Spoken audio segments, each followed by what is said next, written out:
Alors, premièrement, il faut penser que la solitude, c'est une expérience à l'intérieur de notre esprit. C'est une sensation, un sentiment de solitude.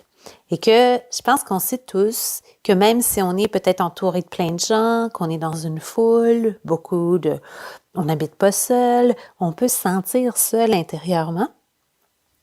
Et aussi, peut-être physiquement, on peut être seul, mais pas faire l'expérience de la solitude. Alors ça, c'est une preuve que la solitude, c'est pas une expérience qui est produite nécessairement par l'extérieur. Peut-être l'extérieur contribue, mais intérieurement, on ressent la solitude. Et on veut arrêter de ressentir la solitude, puis peut-être on a l'impression qu'il faut qu'on change des choses extérieurement.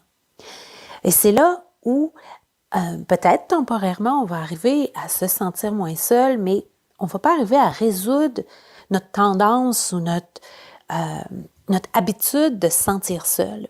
Et ça va peut-être même s'accentuer avec le temps parce que intérieurement, on n'a pas nécessairement opposé les causes de la solitude. Ce qu'on veut, en fait, c'est apprendre à changer notre attitude mentale, essayer de voir notre expérience différemment, d'adopter des manières de penser ou s'entraîner à des manières de penser qui vont éventuellement produire un autre résultat. Le résultat de se sentir proche des autres, connecté aux autres, avec les autres, qu'on soit physiquement avec eux ou qu'on se retrouve physiquement seul ou séparé des autres. Alors, ce que j'avais le goût de vous partager, c'est 3 manières qui, moi, m'aident beaucoup à opposer le sentiment de solitude. Alors, ça fait plusieurs années que j'essaie ces manières de penser-là et elles m'aident beaucoup. Donc, la première manière de penser, c'est de nous rappeler ou de penser à la bonté des autres. Alors là, peut-être on se dit, ben là, c'est moi qui est seule, qu'est-ce que ça va me donner de penser à la bonté des autres?